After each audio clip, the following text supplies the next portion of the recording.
오늘 성경은 예수님께서 메시아 사역을 시작하기 전에 광야에서 금식 기도하시고 시험을 받으신 내용입니다.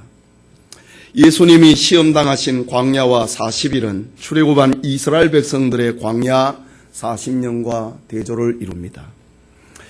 이스라엘의 광야 40년 생활은 불순종과 실패의 연속이었습니다. 그러나 예수님은 순종과 승리의 연속입니다. 그렇다면 예수님이 받으신 시험은 성도가 세상에서 받는 모든 시험을 예표하고 있다, 이렇게 보아야 할 것입니다. 우리는 먼저 오늘 본문을 바로 이해하기 위해서 성경에 나오는 시험이라고 하는 단어를 정리할 필요가 있습니다.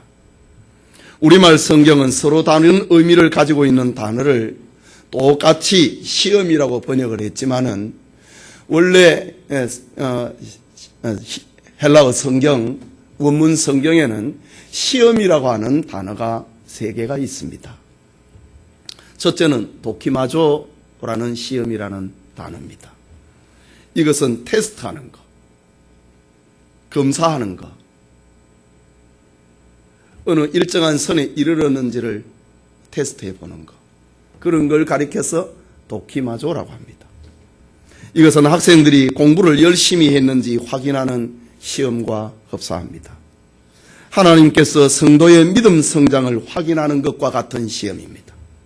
예를 들어 하나님께서 아브라함에게 100세에 낳은 아들 독자 이삭을 모리아산에 번제로 바치라고 합니다.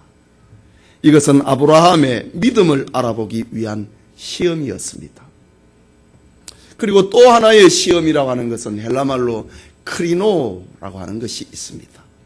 이것은 심리하는 것, 공판하는 것, 또 때로는 시련이라고 하는, 연단이라고 하는 말로 사용되기도 합니다. 이것은 성도가 신앙생활을 바르게 하려고 할 때에 종종 당하는 시련입니다. 욥은 까닭없이 찾아온 시련을 통과하면서 순금 같은 믿음의 반열에 올라서게 됩니다. 솔로몬의 재판정에 있던 두 어머니가 한 아이를 두고 서로 친자를 구분하게 됩니다. 두 여인은 한 아이를 두고 서로 자기 아들이라고 재판정에서 주장합니다. 그러자 솔로몬은 이 아이를 둘로 나누라고 합니다. 이때에 진짜 엄마는 아이를 살리기 위하여서 아들을 양보합니다. 이런 심리의 과정을 거쳐서 진실이 판명이 됩니다. 이런 경우를 가리켜서 크리노라는 시험이라고 하는 단어를 씁니다. 그리고 또 하나는 페이라조라는 시험입니다. 이것은 유혹이라고 번역하는 것이 더 합당합니다. 그렇지만은 우리 성경에는 시험으로 번역했습니다. 우리가 자주 암송을 하는 주기도문 가운데도 시험이라고, 시험에 들지 말게 해달라고 할 때에 이 페이라조라는 말을 씁니다. 오늘 본문에 등장하고 있는 사탄이 시험했다, 이때에 사용이 되고 있는 단어, 오늘 바로 페이라조라고 하는 유혹이라고 하는 단어입니다. 예수님이 당하신 시험은 좀 전에 말씀드린 것처럼 사람이 세상에서 당하는 사탄의 유혹을 총체적으로 분류해 놓은 것입니다. 그러므로 예수님이 사탄의 유혹을 극복하는 이 과정을 통하여서 우리는 사탄의 유혹을 대처하는 방법을 배우는 것이 오늘 성경을 기록하고 있는 목적 가운데 하나입니다. 이 시간 예수님의 시험 받으심이란 제목으로, 예수님이 받으신 시험이라는 제목으로 하나님의 말씀 받고자 합니다. 말씀을 듣는 우리 모두에게 하나님의 은혜를 소원합니다. 첫째는 먹고 사는 문제의 시험입니다. 우리 읽은 본문의 말씀 1절에서 3절을 다시 봅시다. 함께 읽겠습니다. 그때 예수께서 성령에게 이끌리어 마귀에게 시험을 받으러 광야로 가사 40일을 밤낮으로 금식하신 후에 줄이신지라. 시험하는 자가 예수께 나와서 이르되 내가 만일 하나님의 아들이거든 명하여 이 돌들로 떡덩이가 되게 하라 라고 합니다. 여러분, 40일을 금식을 하면은 사람이 살 수도 없거니와 40일을 금식을 하면은 그 앞에 눈에 보이는 것은 돌덩이도 떡처럼 보이고 돌도 빵이나 밥으로 보일 정도일 것입니다. 40일을 금식을 하신 예수님, 오늘 성경에는 줄이셨다 라고 합니다. 이때는 먹는 문제에 대해서 극도로 약해져 있을 때입니다. 사탄은 인간의 가장 약한 부분을 가지고 예수님을 시험해 왔습니다. 마귀의 첫 번째 시험은 바로 사람의 먹고 사는 문제였습니다. 네가 만일 하나님의 아들이거든 명하여 이 돌들로 떡덩이가 되게 하라라는 겁니다. 여러분, 먹는 것이라고 하는 것은 인간의 가장 기본적인 욕망입니다. 먹는 것은 인간의 본능적인 욕구입니다. 먹는 것은 가장 큰 욕망이고 가장 강한 욕망이고, 그래서 인류의 조상 아담과 하와는 이 먹는 문제 앞에 실패했습니다. 선악과를 볼 때에 먹음직했다고 합니다. 그래서 그 먹는 본능 앞에 하나님의 말씀을 어기고 죄를 짓고 말았습니다. 마귀가 40일을 금식을 하고 줄이신 예수님에게 찾아와서 먹는 문제를 가지고 시험합니다. 저도 금식을 해봤는데요. 한 며칠 금식을 하면은요, 담벼락에 붙어있는 시래기도 먹을 수 있으면 먹고 싶습니다. 예. 어릴 때에 짜장면 남겨놓고 그거 다 안 먹었던 거 금식하면 그게 생각납니다. 예수님이 40일을 금식을 하셨다. 먹는 문제에 가지고 다가왔습니다. 이때에 예수님은 이 유혹을 어떻게 이기셨을까? 4절 말씀입니다. 예수께서 대답하여 이르시되 기록되었으되 사람이 떡으로만 살 것이 아니요 하나님의 입으로부터 나오는 모든 말씀으로 살 것이라 하였느니라 라고 합니다. 이 말씀은 구약 신명기 8장 3절의 말씀을 인용하고 계시는 예수님의 지혜였습니다. 본문의 배경이 되는 이스라엘 백성들은 출애굽을 하고 광야에서 40년을 생활합니다. 광야는 어떤 농작물을 심거나 재배할 수 없는 척박한 땅이었습니다. 이때 하나님은 이스라엘 백성들에게 하늘에서 내리는 양식 만나를 주어서 저들로 먹게 하셨습니다. 그러면서 들려주신 말씀이 신명기 8장 3절입니다. 너를 낮추시며 너를 줄이게 하시며 또 너도 알지 못하며 내 조상들도 알지 못하던 만나를 내게 먹이신 것은 사람이 떡으로만 사는 것이 아니요 여호와의 입에서 나오는 모든 말씀으로 사는 줄을 네가 알게 하려 하심이라 라고 했습니다. 그렇습니다.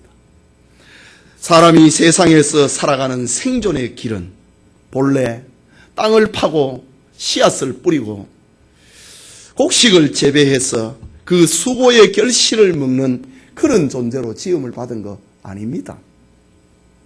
사람은 본래 자기 수고의 떡을 먹고 사는 존재로 지음을 받은 것이 아니라 하나님의 말씀에 순종하고 하나님의 말씀에 따라서 살아가는 하나님의 말씀을 듣는 존재로 지음을 받았습니다.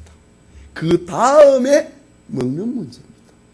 하나님의 말씀에 순종을 하면은 먹는 문제가 따라오도록 그렇게 지음을 받았습니다. 그렇다면은 예수님께서 사탄으로부터 먹고 사는 문제로 시험을 받았을 때에 사람이 떡으로만 살 것이 아니요 하나님의 입으로 나오는 모든 말씀으로 살 것이라고 하는 이 말씀은 인간 생존의 본래를 알려주고 있는 말씀입니다. 사람은 본래 떡을 추구하면서 사는 게 아니라 하나님의 말씀을 따라가면 떡이 따라오게 돼 있다. 사람의 생존의 본래를 알려주고 있는, 회복을 시켜주고 있는 그 말씀입니다. 사실 예수님은 오병이어로 보리떡 5개와 물고기 2마리로 5,000명을 먹이시는 능력을 소유하고 계신 주님입니다. 그럼에도 사람은 하나님의 말씀으로 산다. 40일 동안 줄이신 가운데서도 사람은 본래 하나님의 말씀으로 산다. 이 생존의 원리를 밝혀주심으로, 생존의 원리를 이 땅에 세워주심으로 사탄의 시험을 이기고 계신 예수님을 보는 것입니다. 이 아침에 예배드리는 우리 성도님, 예수님이 당하셨던 시험처럼 모든 사람들은 누구나가 다 배고픔의 시험을 받습니다. 물질의 시험을 당합니다. 하지만 우리는 물질의 시험, 배고픔의 시험을 당할 때에 인간 생존의 근본이 무엇이라고 하는 것을 우리는 기억해야 됩니다. 오늘날 하나님의 자녀들 가운데 이 먹고 사는 문제로 인하여서 사탄의 유혹에 넘어가는 이가 얼마나 많이 있습니까? 마귀는 우리에게 속이고 우리에게 속삭입니다. 너에게 중요한 것은 우선 먹고 사는 문제가 아니냐? 하나님 신앙은 먹고 사는 문제가 해결이 되고 난 다음에 하나님 신앙이야. 우선 먹고 사는 문제에 전념을 해라. 이렇게 우리 귀에 속삭이고 우리를 속입니다. 마치 저 에덴 동산에서 하와를 속였듯이 말입니다. 이 과일을 먹으면 네 눈이 밝아서 하나님처럼 된다고 속였듯이 먹고 사는 문제가 우선이라고 우리에게 속이고 우리 귀에 속삭입니다. 우리가 예수님을 믿고 신앙생활을 하다 보면은 한 번은 꼭 넘어야 될 것이 있습니다. 그것이 11조 생활입니다. 이전에는 모든 것이 자기 것인 줄 알았습니다. 그런데 예수님을 믿고 신앙이 자라보니 이 모든 것은 내 것이 아니고 하나님으로부터 온 것임을 알게 됩니다. 이것을 인정하고 이것을 신하고 고백을 하는 것이 11조 헌금입니다. 여러분, 먹고 사는 문제가 인생의 우선순위가 되면은 반드시 하나님의 말씀을 떠나게 됩니다. 바르지 못한 방법으로 돈을 벌려고 하게 됩니다. 살다 보면은 먹고 사는 문제, 그 돈이 소중한 것이면은 틀림없습니다. 그러나 돈 때문에 친구가 원수가 되고 형제와 자매가 싸우다 못해서 법정 투쟁으로 온 집안이 상처투성이가 되어버린 것을 우리가 자주 보고 있지 않습니까? 지난 주간에 사회를 분노하게 하였던 창원의 저 골프 연습장에 주부를 납치해서 살해한 사건이 온 사회를 떠들썩거렸습니다. 잡힌 범인이 경찰 앞에서 하는 왜 그랬냐고 얘기를 할 때 뭐라고 합니까? 돈 때문에 그랬다고 했습니다. 여러분, 사람은 돈으로 사는 것이 아니라 하나님의 말씀으로 산다고 하는 이 생존의 원리를 회복을 해야 됩니다. 예수님처럼 하나님의 말씀으로 산다라고 하는 이 생존의 원리가 회복이 되면은, 이 생존 원리가 삶 속에 적용이 되면은 사람은 마음에는 기쁨이 찾아옵니다. 물질에 대해서 자유를 누리게 됩니다. 물질이 삶의 목적이 아니고 수단이라고 하는 사실을 알게 되는 겁니다. 예수님이 시험을 받으심을 통하여서, 먹고 사는 문제를 통하여서, 시험 받으심을 통하여서 인간의 생존 근본을 우리에게 알려주고 있습니다. 깨닫는 은혜가 우리에게도 있기를 소원합니다. 둘째로, 명예와 정신적인 문제의 시험이었습니다. 먹고 사는 것은 우리의 삶의 기본입니다.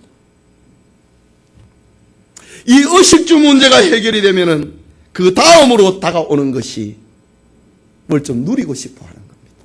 명예입니다. 인기입니다. 권세입니다.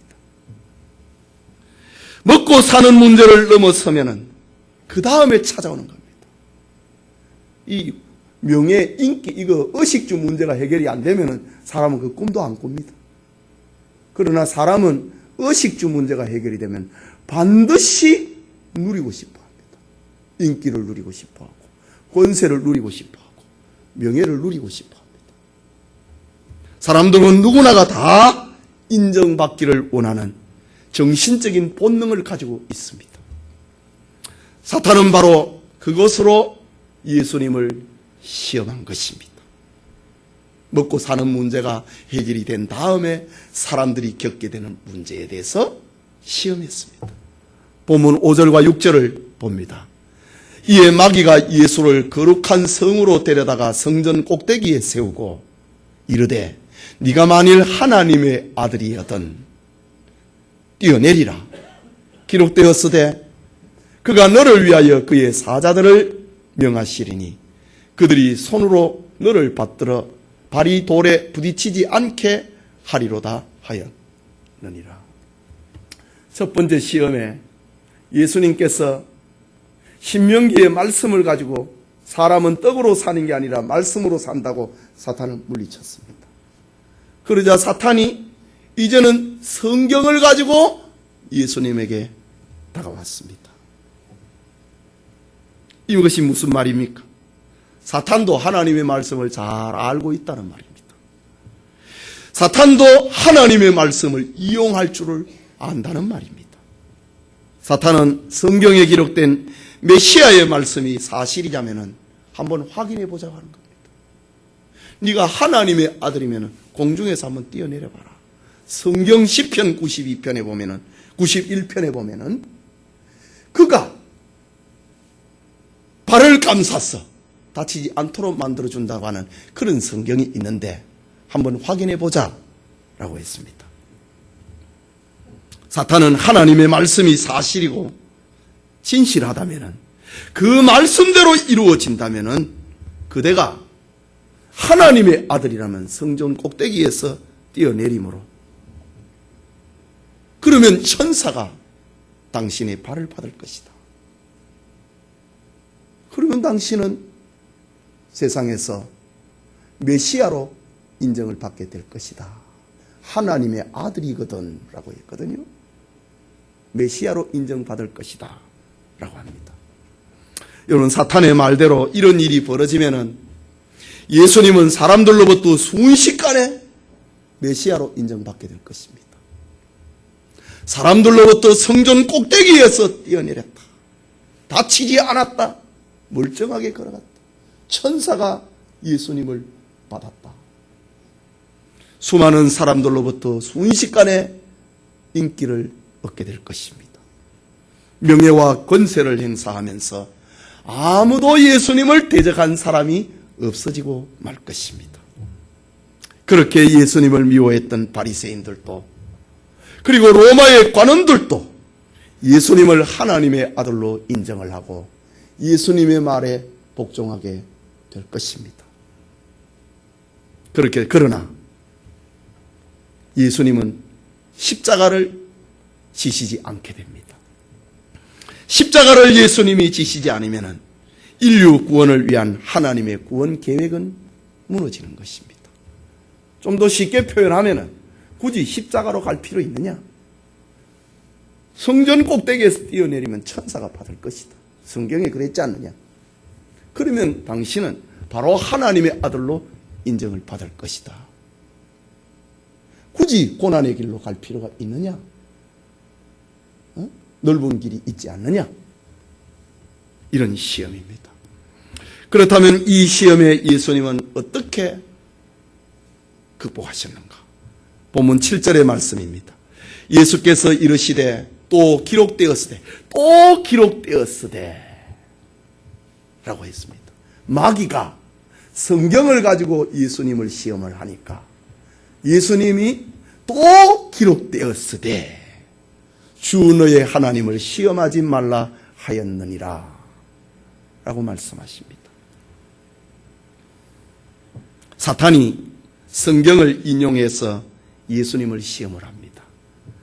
그러자 예수님은 또 다른 성경을 인용을 하여서 사탄의 시험을 물리칩니다. 이것은 사탄의 주장에 대해서 성경은 그렇게 해석하는 것이 아니라는 말입니다. 성경은 어떤 특정 부분을 가지고 그것을 해석을 하고 적용해서는 안 된다는 말입니다. 모든 성경은 짝이 있고 서로 연결이 되어 있다는 것입니다.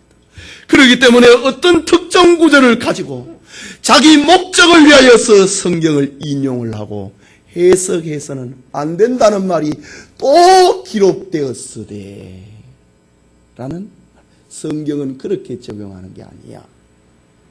또 기록되었으되 사탄을 향하여서 주 너의 하나님을 시험하지 말라고 했다 라고 합니다. 여러분, 오늘날 하나님을 믿고 섬긴다는 사람들 중에서 하나님을 자신의 욕망을 충족시키는 도구로 이용을 하는 종교 사기꾼들이 얼마나 많습니까? 이 하나님의 말씀을 자기 목적 실현을 위하여서 이용하는 이들이 얼마나 많이 있습니까? 예수님이 가르치신 교훈처럼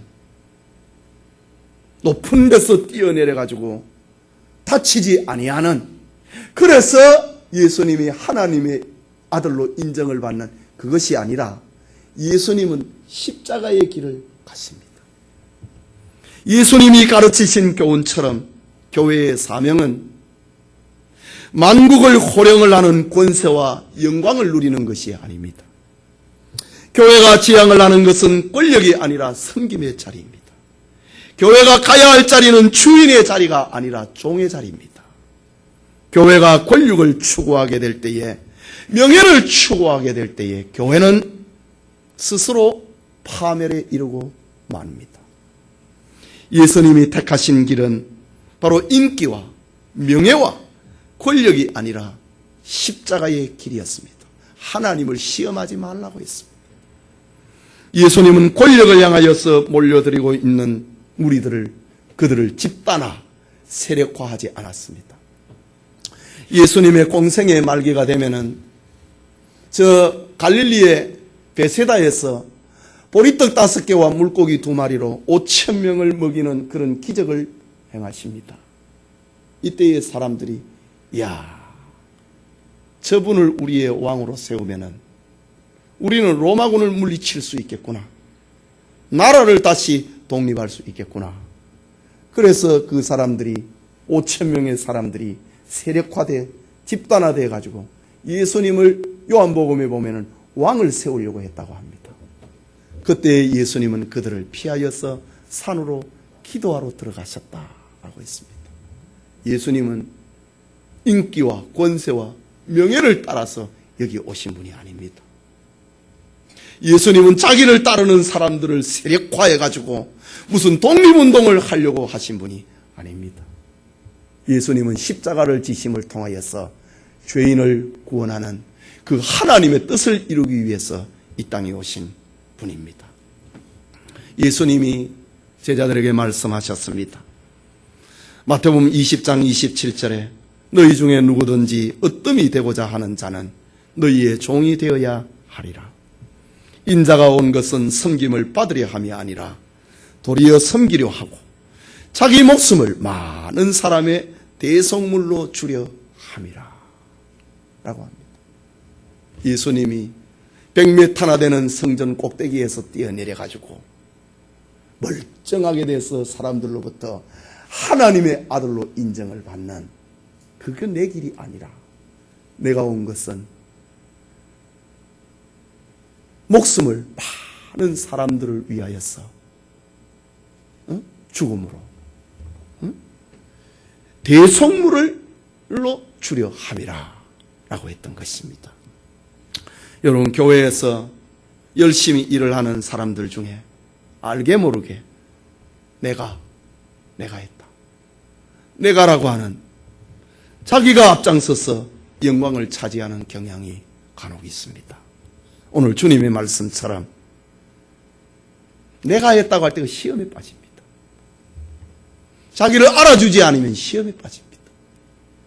오늘 주님의 말씀처럼 낮아짐과 섬김을 통하여서 명예와 정신적인 시험을 이기는 성도님들이 되시기를 바랍니다.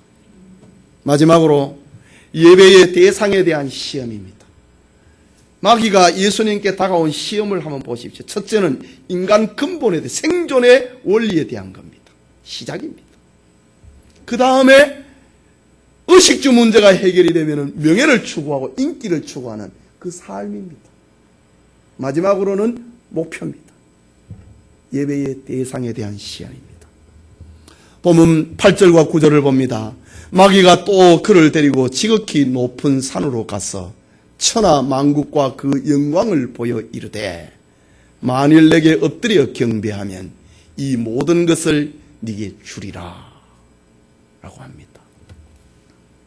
여기 내게 경배하라, 이것은 사탄에게 절하고 사탄과 타협을 하는 것입니다.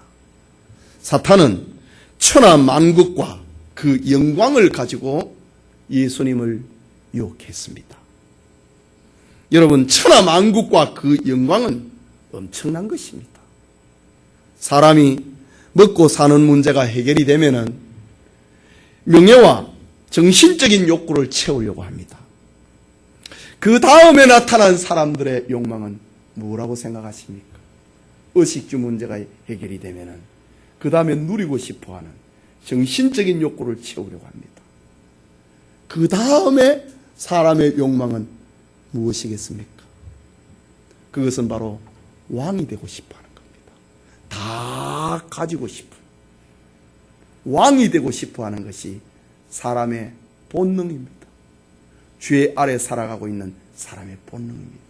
저 에덴 동산에서 하와가 미혹을 당한 이유 중에 하나가 네가 이 선악과를 먹으면 네 눈이 밝아서 하나님처럼 된다고 했습니까?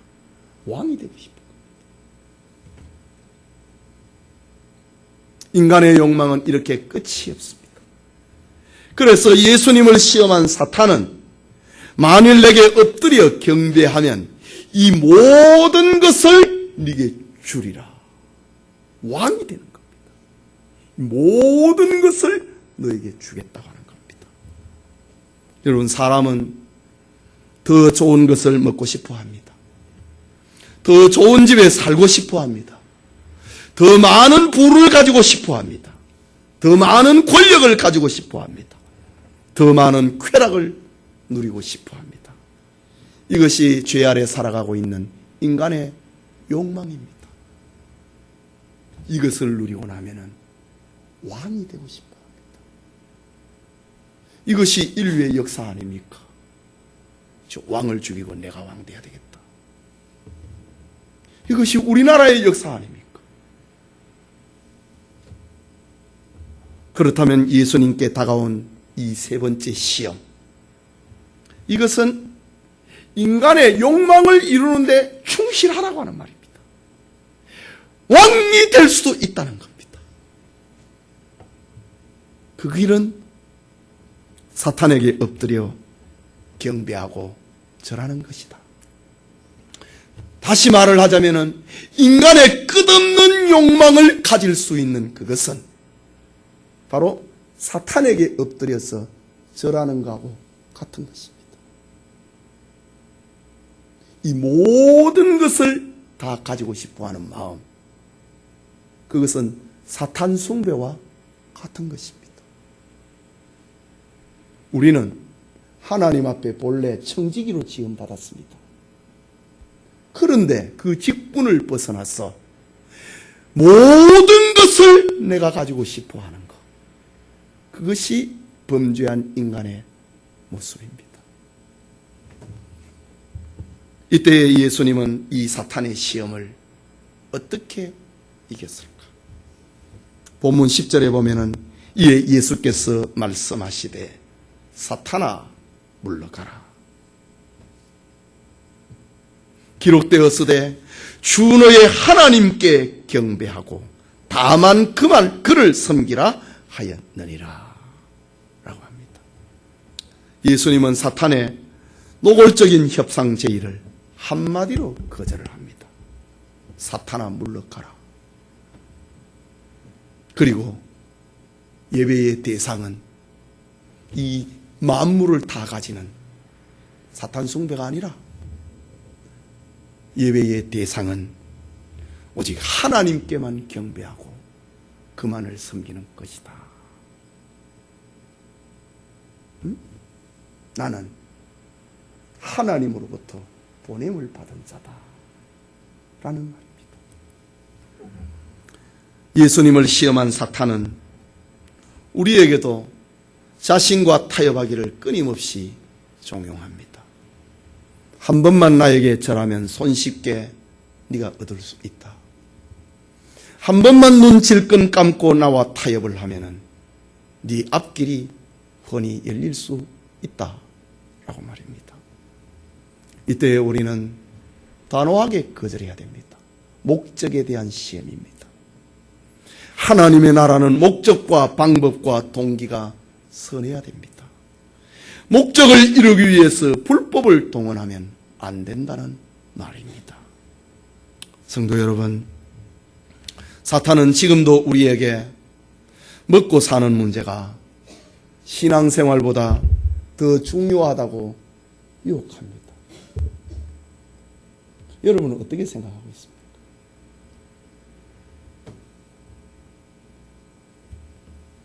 사탄은 지금도 우리에게 먹고 사는 문제가 하나님 신앙보다 더 중요하다고, 우선이다고 유혹합니다.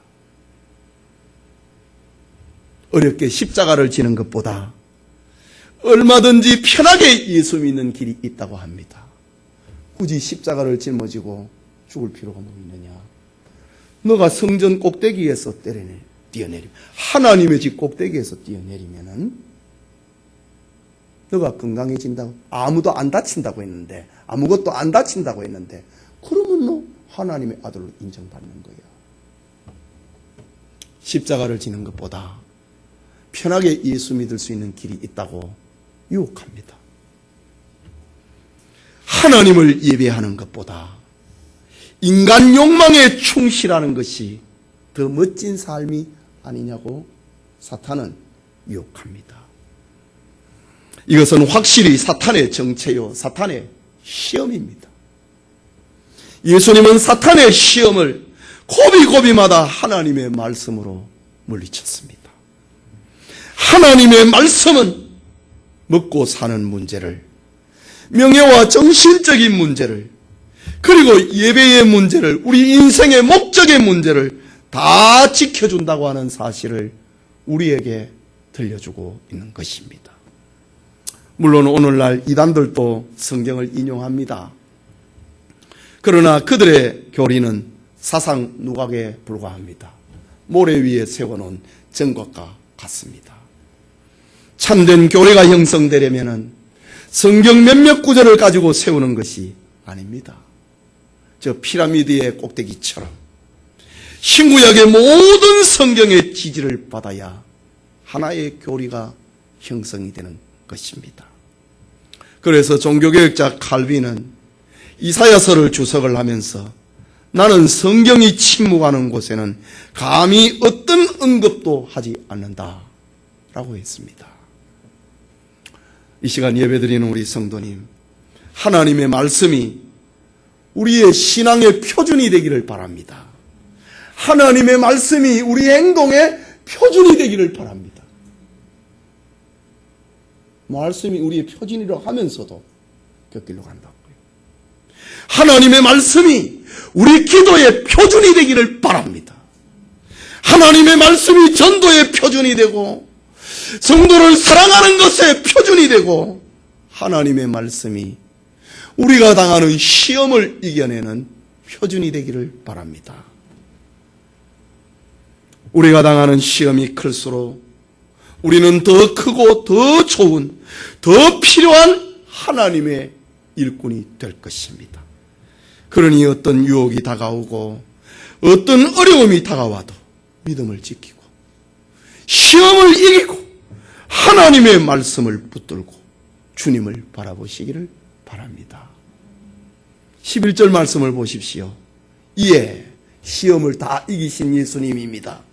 이에 마귀는 예수를 떠나고 천사들이 와서 수종드니라. 여러분, 먹고 사는 문제의 시험을 이기면은 하나님의 은혜가 임한다는 말입니다. 마귀는 떠나고 천사가 예수님을 수종들었다. 하나님의 은혜가 임한다는 말입니다.